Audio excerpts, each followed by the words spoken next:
Put God first. Put God first in everything you do. Everything that you think you see in me, everything that I've accomplished, everything that you think I have, and I have a few things, everything that I have is by the grace of God. Understand that. It's a gift. I was sitting in my mother's beauty parlor, and I'm looking in the mirror, and I see behind me this woman under the dryer. And every time she looked up, every time I looked up, she was looking at me, just looking me in the eye. And I didn't know who she was, and I said, she said, somebody give me a pen, give me a pencil, I have a prophecy. March 27, 1975, she said, boy, you are gonna travel the world and speak to millions of people. Now mind you, I was flunked out of college. I'm thinking about joining the army. I didn't know what I was gonna do, and she's telling me I'm gonna travel the world and speak to millions of people. Well, I have traveled the world, and I have spoke to millions of people.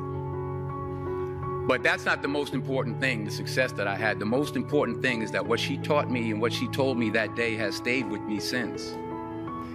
I've been protected, I've been directed, I've been corrected. I've kept God in my life, and it's kept me humble. I didn't always stick with him, but he always stuck with me. So stick with him in everything you do. If you think you want to do what you think I've done, then do what I've done and stick with God. Number 2, fail big. That's right. Fail big. Today's the beginning of the rest of your life, and it can be very frightening. It's a new world out there. It's a mean world out there, and you only live once. So do what you feel passionate about. Take chances, but don't be afraid to go outside the box.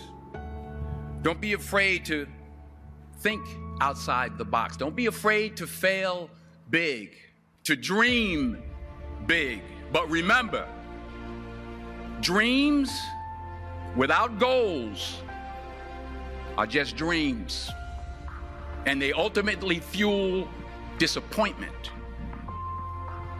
So have dreams, but have goals.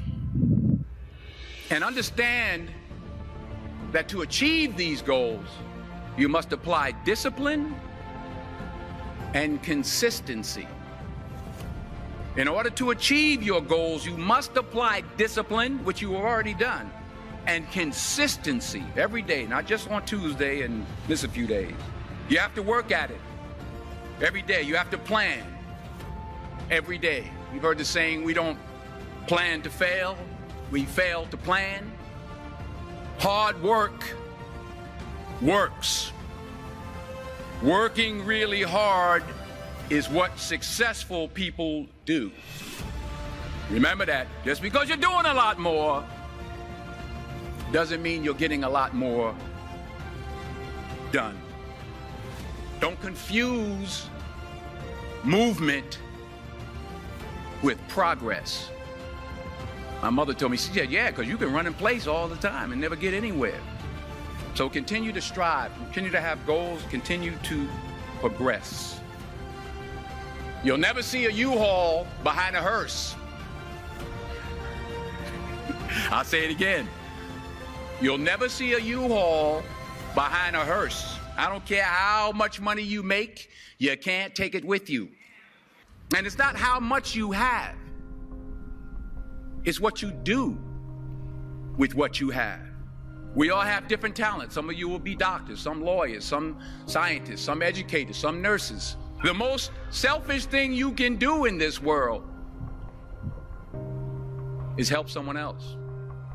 Why is it selfish? Because the gratification, the goodness that comes to you, the good feeling that I get from helping others, nothing's better than that.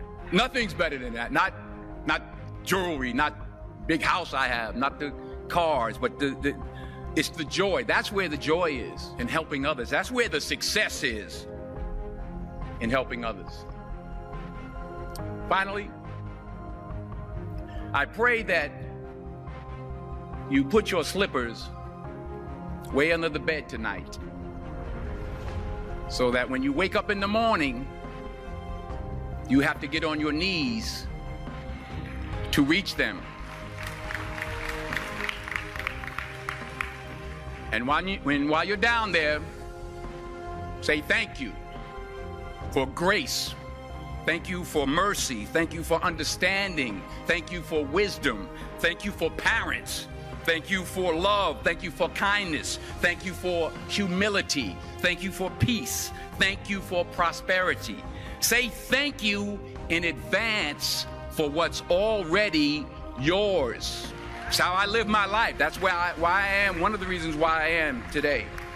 Say thank you in advance for what is already yours. True desire in the heart for anything good is God's proof to you, sent beforehand to indicate that it's yours already. I'll say it again. True desire in the heart, that itch that you have, whatever it is you want to do, that thing that you want to do to help others and to grow and to make money, that desire, that itch, that's God's proof to you, sent beforehand already to indicate that it's yours. And anything you want good, you can have. So claim it. Work hard to get it. When you get it, reach back. Pull someone else up. Each one, teach one. Don't just aspire to make a living. Aspire to make a difference.